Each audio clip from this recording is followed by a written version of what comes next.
Hello, dosto. Welcome back to Operation Management classes. And before starting this video, I want to inform you that now the Operation Management classes will be uploaded only on the weekends.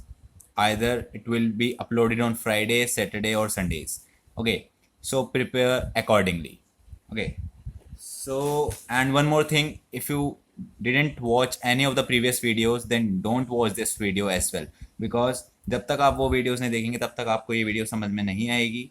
ठीक है, क्योंकि अभी ये वही chapter मैं जो है continue करने वाला हूँ इसमें भी। ठीक है, so without wasting much time let's begin. So सबसे पहले जो हमने किया था लास्ट वीडियो में, वो हमने किया था इलस्ट्रेशन नंबर 2। ठीक है, और अब हमें करना है इलस्ट्रेशन नंबर 3। तो आइए पढ़ते हैं क्या है। Average time taken by an operator on a specific machine is tabulated below. जो एवरेज टाइम ऑपरेटर ने लिया एक स्पेसिफिक मशीन पर, कितना वो ले रहा है ऑपरेटर टाइम, मतलब ऑपरेटर जो है वो एक मशीन में कितना टाइम लगा रहा है काम करने के लिए, वो हमें यहाँ पर दिया हुआ है। The management is considering replacing one of the old machines by a new one. Management क्या चाहता है कि उसको एक ओल्ड मशीन रिप्लेस करनी है एक न्यू मशीन से। And the estimated time for operation by each operator on the new machine is also indicated. अगर ये न्यू मशीन पर जो टाइम लगेगा वो भी ऑपरेटर का, हर ऑपरेटर का, वो भी हमें इंडिकेट किया हुआ है। ठीक है, तो अब हमें क्या करना है। Find out an allocation of operators to the old machines to achieve a minimum operation time.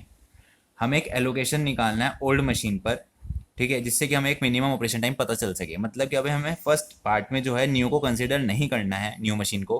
अब हमें ओल्ड मशीन्स के हिसाब से देखना है कि हमारा जो एलोकेशन का जो मिनिमम टाइम आ रहा है, मिनिमम ऑपरेशन टाइम कितना लग रहा है, वो हमें चेक करना है। उसके बाद हम सेकंड पार्ट पर जाएंगे। ठीक है, तो अभी तो हमें ऐसे ही करना है जैसे हमने पिछले सब क्वेश्चंस में किया है, बस अभी हमें इसको न्यू न्यू मशीन को अवॉइड करके चलना है। ठीक है, तो आइए स्टार्ट करते हैं इसके सॉल्यूशन के साथ।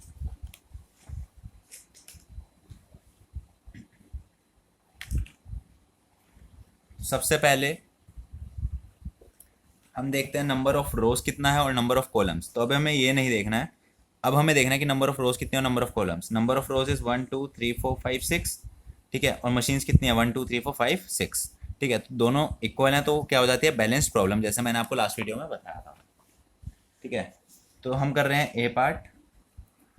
ए पार्ट में सबसे पहले number of rose, that is number of रोज में क्या है, ऑपरेशंस है हमारे पास। ठीक है, तो हम लिख दें नंबर ऑफ ऑपरेशंस। और जो हमारे पास उधर कॉलम्स में आ गई वो आ गई ओल्ड मशीन्स। ठीक है, तो नंबर ऑफ ओल्ड मशीन्स। तो ये जो दोनों है ये किसके इक्वल हैं, 6। ठीक है, नंबर ऑफ ऑपरेशंस भी 6 हैं और मशीन्स भी 6 हैं। तो हम इसको बोलेंगे there four balanced problem.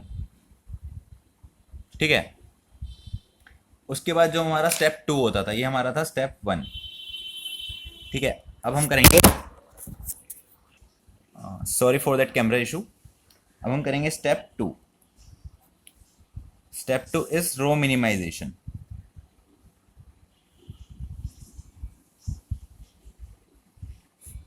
Right,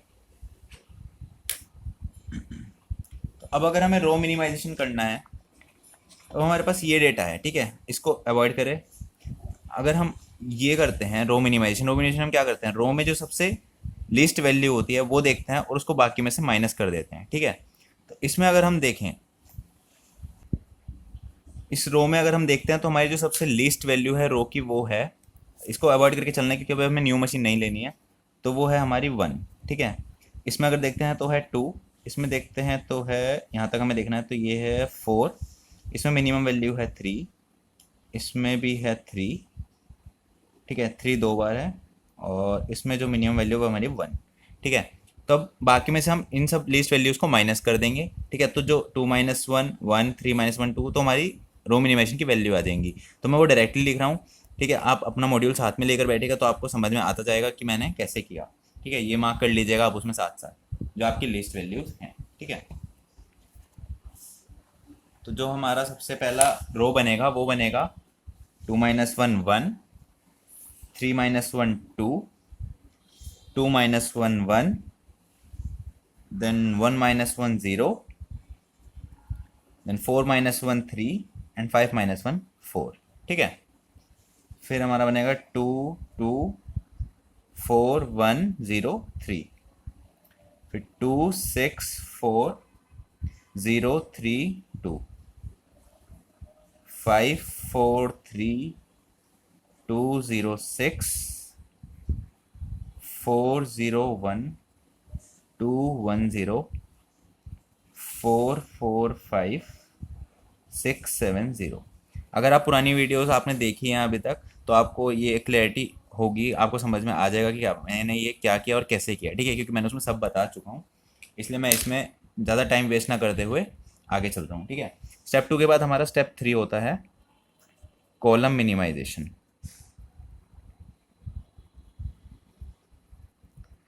column minimisation में हमें यही डेटा जो है उसको कॉलम के अकॉर्डिंग, जैसे हमने रो मिनिमाइजेशन किया वैसे ही कॉलम मिनिमाइजेशन होता है, बस हमें ये वाला डेटा लेना होता है जो हमारे क्वेश्चन में वो वाला डेटा नहीं लेना होता, ठीक है। तो अब इसमें अगर हम लीस्ट वैल्यूज़ देखते हैं तो इसमें सबसे लीस्ट वैल्यू कॉलम के अकॉर्डिंग देखनी है। तो इसमें आएगी 1, इसमें 0, इसमें भी 1, ठीक है, और इसमें 0, इसमें 0 और इसमें भी 0, ठीक है। तो हमारा जो कॉलम मिनिमाइजेशन की वैल्यूज होंगी वो होंगी 1 माइनस 1 0, 2 माइनस 1 1, 2 माइनस 1 1, और फिर देन 4 4 माइनस 1 3, 4 माइनस 1 3। उसके बाद 2, ये 0 है तो सेम ही आ जाएगा, 2 2 6 4 0 4। फिर 1 है, 1 minus 1 0, 4 minus 1 3, 4 minus 1 3, 3 minus 1 2, 1 minus 1 0 and 5 minus 1 4। फिर 0 है, फिर 0, फिर 0 है तो सेम ही आ जाएगा, 0 1 0 2 2 6, 3 0 3 0 1 7, 4 3 2 6 0 0, ठीक है। ये हो गया हमारा कॉलम मिनिमाइजेशन। इसके बाद जो हमारा स्टेप 4 होता है वो होता है लाइन मारना, ठीक है। तो लाइन मारना, अब हमें लाइन मारनी है, वो वाली लाइन नहीं जो मैंने आपको स्टेप बताए थे, वो वाली लाइन है, ठीक है। तो जब हम लाइन मारते हैं, लाइन के कुछ रूल्स हैं कि हमें मिनिमम नंबर ऑफ लाइंस में मैक्सिमम जीरोस कवर करनी होती है, ठीक है। अब अगर हम करते हैं ऐसे 3 जीरोस 1 2 3 4 5 6, ये तो 6 हो गई। अगर ये 6 हो गए तो इससे मैच कर गया और इससे मैच कर गया तो ऑप्टिमम सॉल्यूशन हो जाएगा। लेकिन हमें देखना है कि कहीं इससे कम तो नहीं आ रहा किसी भी तरह से। हम अगर देखते हैं 1 2 1, ज़्यादा से ज़्यादा कवर करनी है ना zeros minimum number of line से, तो 1 2 3 4 और ये 5, हाँ 5 भी आ रही हैं, देखो 1 2, यहाँ पे 3 जीरोस कवर हो गई, यहाँ 3 जीरोस कवर हो गई, उसके बाद 3, ये 4 और ये 5, ठीक है। ये 0 यहाँ पर लिख देता हूँ मैं, ठीक है। अब देखिए, अब जो आपका एन आया वो आया आपका 5, नंबर ऑफ लाइन्स आई आपकी 5, मतलब कि आपका जो सोल्यूशन है अगर वो 6 होता तो ऑप्टिमम सोल्यूशन होता, वो 6 नहीं है तो हम बोलेंगे नॉट ऑप्टिमम, ठीक है। तो ऑप्टिमम नहीं है तो क्या करेंगे, अब करेंगे हम एडजस्टमेंट। एडजस्टमेंट के भी रूल्स होते हैं जो मैंने बताए थे, ठीक है। तो एडजस्टमेंट के रूल्स ये रहे, number of lines, if number of lines is not equal to order of matrix, मतलब कि एडजस्टमेंट करनी पड़ेगी, तो हमें करनी पड़ेगी इस क्वेश्चन में। तो सबसे पहला पार्ट जो है, select the least uncovered element and subtract it from all uncovered element. तो सबसे पहला लीस्ट अनकवर्ड एलिमेंट कौन सा है इसमें, ढूंढो ढूंढो ढूंढो, 1, ठीक है। लीस्ट अनकवर्ड एलिमेंट है 1, और अब हमें क्या करना है, जितने भी अनकवर्ड एलिमेंट हैं, ये वाले अनकवर्ड एलिमेंट, इसमें से इसको सब्ट्रैक्ट करना है। जो जंक्शन है, ये जंक्शन होता है जहाँ पर दोनों लाइन टच हो रही हैं, ये जंक्शन है, इसमें हमें इसको ऐड करना है, ठीक है। और जो कवर्ड एलिमेंट है, ये वाले जो एलिमेंट है, इसको हमें टच नहीं करना है, इसको हमें एज इट इज़ कॉपी कर लेना है। तो जब हम ये स्टेप्स फॉलो करेंगे, ये स्टेप्स देख लीजिए, ठीक है, पॉज करके देख लीजिएगा, और जब हम ये कॉपी करेंगे तो हमारे जो वैल्यूज आएंगी वो मैं लिख देता हूँ। तो उन स्टेप्स को फॉलो करने के बाद जो हमारी वैल्यूज आएंगी वो हैं ये। और अब हम इसमें मारेंगे लाइन, ठीक है, इसमें हम लाइन मारेंगे कि हमें मिनिमम नंबर ऑफ लाइन से जो है मैक्सिमम जीरोस कवर करनी है। तो अगर हम करते हैं 1 2 3 4 5 6, 1 2 3 4 5 6 7, तो ज़्यादा हो गया, 1 2 3 4 5 6, 1 2 3 4 5 6। अब आप कैसे भी इसमें लाइन मारेंगे तो 6 से कम तो नहीं जाएगा ये, तो ऐसे मार दी मैंने 1 2 3 4 5 6, ठीक है। तो n हो गया आपका यहाँ पर 6, तो हम बोलेंगे इसको ये है हमारा ऑप्टिमम सॉल्यूशन, ठीक है, देयरफॉर ऑप्टिमम। अब जब ये स्टेप हो जाता है तो हमारा नेक्स्ट स्टेप आता है बॉक्सिंग द जीरोस। तो बॉक्सिंग द जीरोस जो है वो होगा हमारा स्टेप 5, ठीक है। स्टेप 5 है हमारा boxing the zeros.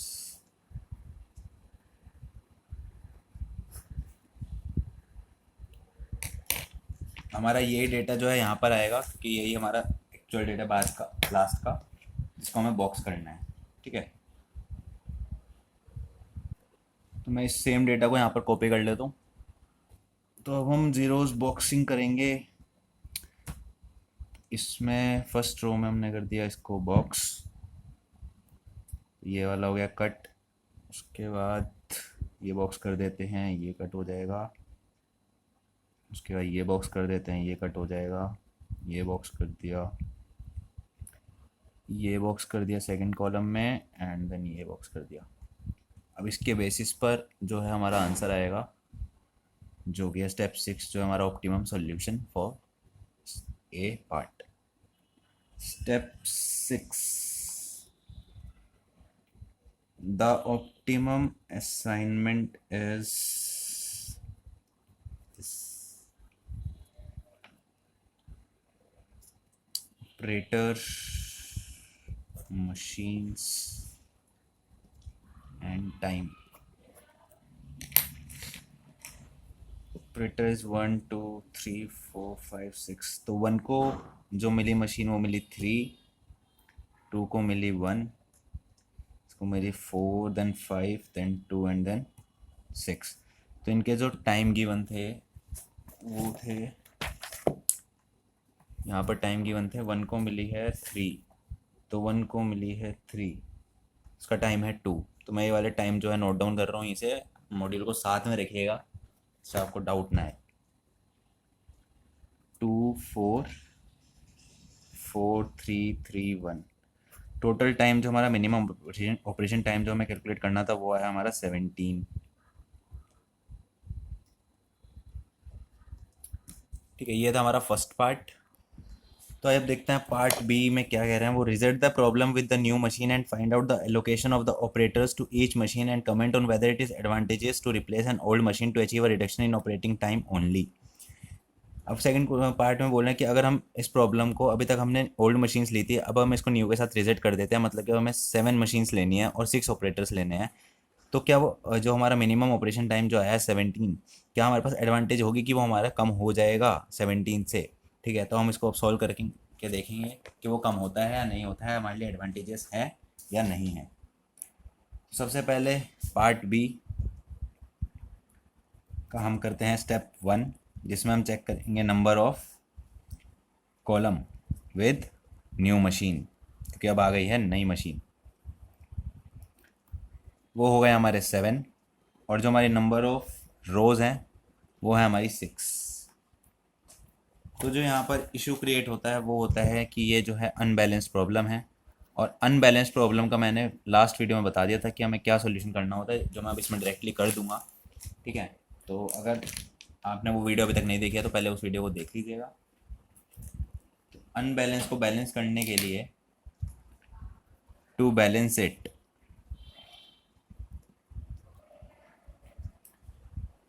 We are introducing a dummy row, क्योंकि यहाँ पर रो हमारे पास कम है। जो अगर कॉलम कम होता तो हम डमी कॉलम ले लेते, अब रो कम है तो हमें एक डमी रो इंट्रोड्यूस करनी पड़ेगी। Dummy row that is operations, हमारे ऑपरेशंस थे विद 0 टाइम, हम टाइम लेंगे उसमें 0, ठीक है। अब देखिए इस क्वेश्चन में हमने ये ले लिया, ठीक है। अब हम क्या करेंगे, इसके बाद 6 के बाद एक 0 टाइम के साथ जो है एक डमी रो ले लेंगे, ठीक है। तो मैं डायरेक्टली जो है स्टेप 2 ले रहा हूँ, रो मिनिमाइजेशन, और इसके साथ ही, ठीक है, इस न्यू मशीन के साथ ही मैं रो मिनिमाइजेशन कर रहा हूँ, जो हमने पहले किया, पहले पार्ट में किया, ठीक है। और मैं लास्ट में एक डमी रो ले आऊँगा जिसमें सारे 0 होंगे, क्योंकि वो हम 0 टाइम के साथ इंट्रोड्यूस कर रहे हैं, ठीक है। तो स्टेप 2 होगा हमारा रो मिनिमाइजेशन, ठीक है।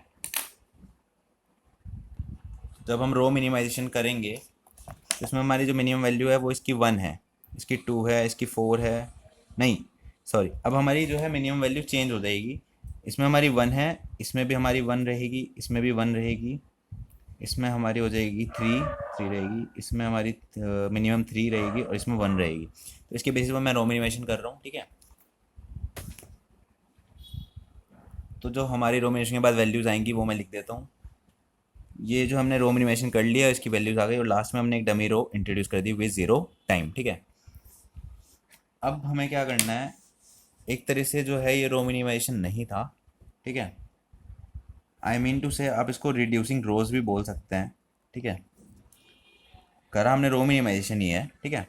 अब इसमें जो है आपका कॉलम मिनिमाइजेशन नहीं होगा। अगर आप कॉलम मिनिमाइजेशन करने जाएंगे तो मिनिमम वैल्यू हर जगह जीरो ही है, ठीक है, तो आपकी सेम ही आएगी। तो यहाँ पर अगर जब भी अनबैलेंस प्रॉब्लम होती है तो वो वाला स्टेप जो है वो कम हो जाता है, ठीक है। ये मैंने लास्ट वीडियो में भी आपको दिखाया था, ठीक है। तो अब हमारा सीधा स्टेप 3 क्या होगा, स्टेप 3 हमारा होगा जो हमारा स्टेप 4 होता है। क्या होता है, लाइन मारना। जो लाइन मारते हैं हम, minimum number of lines cover maximum number of zeros, ठीक है।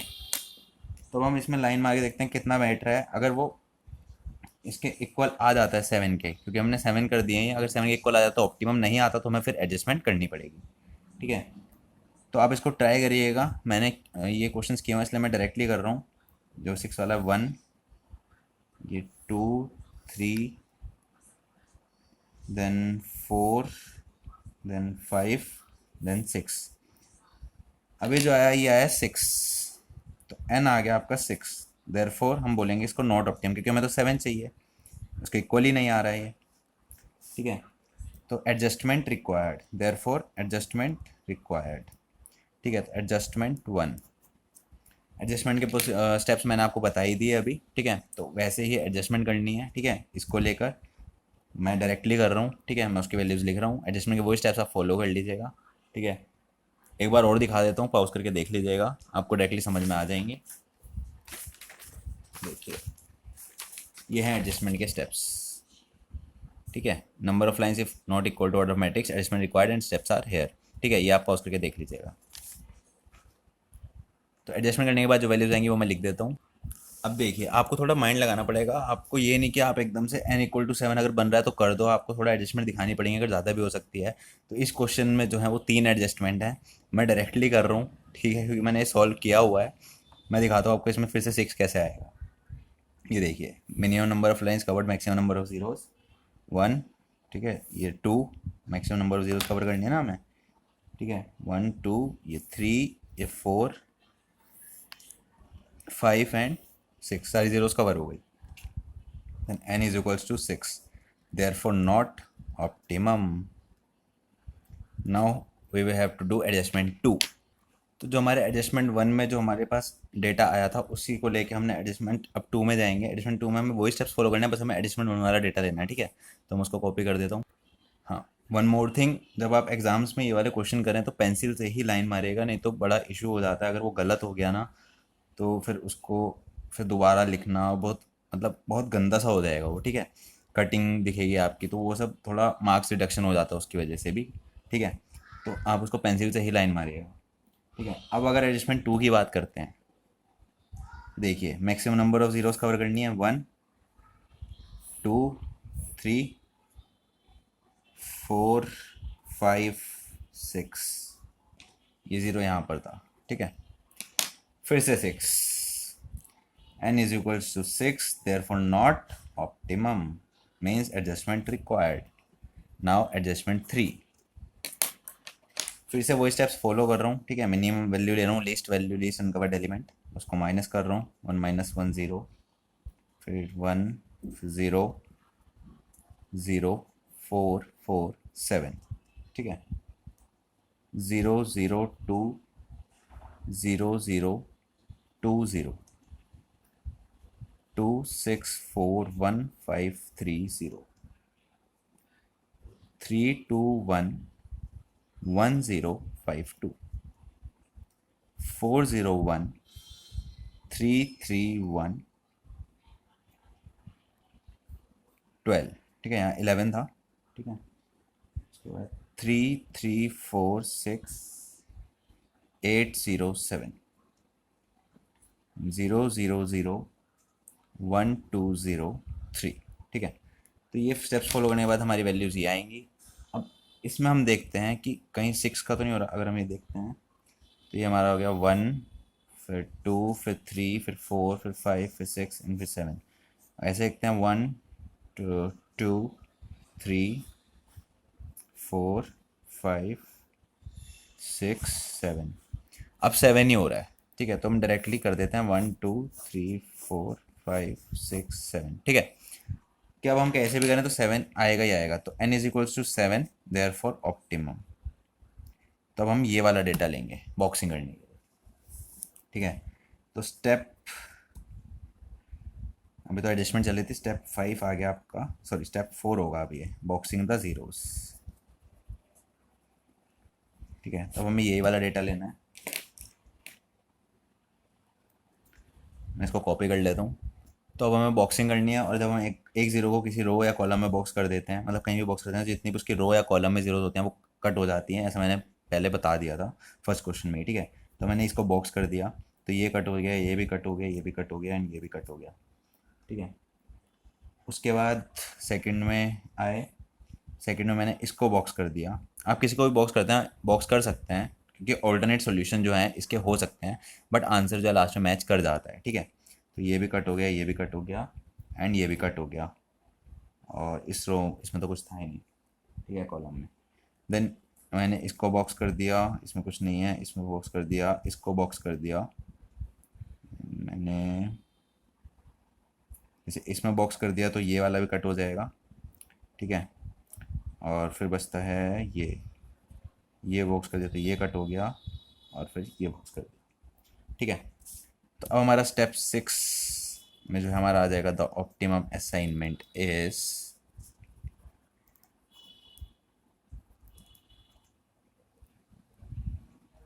Operator number, then machines and then time. 1 2 3 4 5 6, और एक हमने ली थी डमी रो। ठीक है, मशीन थी हमारे पास 7, तो 1 को हमने दी है मशीन 1, 2 को दी है ऑपरेटर 2 को दी है मशीन 4, 3 को दी है मशीन 7। ठीक है, मशीन 7 कौन सी थी? मशीन 7 थी न्यू मशीन। ठीक है, इसको दी है मशीन 5, 5 को दी है मशीन 2, 6 को दी है हमने 6, और डमी पर आ रही है 3। ठीक है, तो ये जो 3 आ रही है, अब मैं बताता हूँ इसका क्या होगा। अब हमें टाइम अलॉट करना है, तो मैंने सबका टाइम दे दिया 2 3 1 3 3 1। अब ये डमी है। ठीक है, इस मशीन पे डमी है, तो डमी का मतलब हमारा टाइम कितना है? 0 है, तो हमने 0 डाल दिया। ठीक है, तो हमारा जो है ये आया 13। ठीक है, पहले में आया था फर्स्ट पार्ट में हमारा 17 आया था, अब 13 आया जब हमने नई मशीन ले आए, तो मतलब कि हमारा कम हो गया। कितना कम हुआ? पार्ट ए में हमारा आया था 17, और पार्ट बी से हमारा आया 13 जब हमने न्यू मशीन ले ली। ठीक है, तो हम क्या लिखेंगे? उसने बोला कि एडवांटेज होगी या नहीं होगी। ठीक है, अब हमने देखा मशीन 3 पर डमी आ रहा था, तो हम नई मशीन को किससे रिप्लेस करेंगे? मशीन 3 से, जहाँ पर हमारा डमी आ रहा है। ठीक है, उसको हम रिप्लेस कर देंगे, तो machine 3 will be replaced by the new machine, therefore the savings in time due to new machine will be equal to 17 minus 13 is equals to 4 hours. वैसे तो इसमें कुछ मेंशन नहीं है क्वेश्चन में, आवर्स या मिनट्स, आप कुछ भी लिख सकते हैं, आवर्स या मिनट्स। ठीक है, अकॉर्डिंग टू यू। तो ये था हमारा पार्ट बी इलस्ट्रेशन नंबर 3 का। अब हमारा इसमें एक पार्ट सी भी आता है, वो देखिए क्या कहता है। जो इसमें हमारा पार्ट सी है वो कह रहा है how will the operators be reallocated to the machines after replacement. मतलब कि ऑपरेटर्स को कैसे रीएलोकेट करोगे, वो तो मैंने आपको पहले ही करके दिखा दिया। ठीक है, तो वो वही बोल रहा है, जो हमारा 13 आया वही जो है सी पार्ट है। ठीक है, मैं अभी दिखाता हूँ आपको।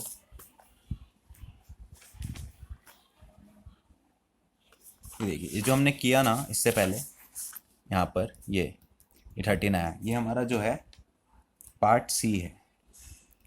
ठीक है, मैंने बोला रिप्लेसमेंट के बाद ऑपरेटर्स को कैसे आप एलोकेट करोगे। तो हमने पहले ही दिखा दिया और हमने फिर उसके बाद जो है पार्ट बी का आंसर दे दिया यहाँ पर कि सेविंग्स जो है हमारी इतनी हो जाएंगी उसके बाद। ठीक है, ये हमारा पार्ट बी का आंसर हो गया और वो हमारा पार्ट सी का आंसर हो गया। तो आई थिंक ये काफ़ी बड़ी वीडियो हो गई है क्योंकि इसके क्वेश्चन जो हैं बहुत बड़े हैं, इलस्ट्रेशन जो हैं। ठीक है, तो बाकी हम नेक्स्ट वीडियो में करेंगे। इलस्ट्रेशन 4 और इलस्ट्रेशन 5 रहता है। ठीक है, उसको हम नेक्स्ट वीडियो में कवर करेंगे। अभी के लिए इतना ही। अगर आपको कॉन्सेप्ट क्लियर हो रहे हो तो ठीक है, नहीं हो रहे तो ज़रूर बताइएगा कमेंट सेक्शन में, और हो रहे हो तो भी ज़रूर बताइएगा।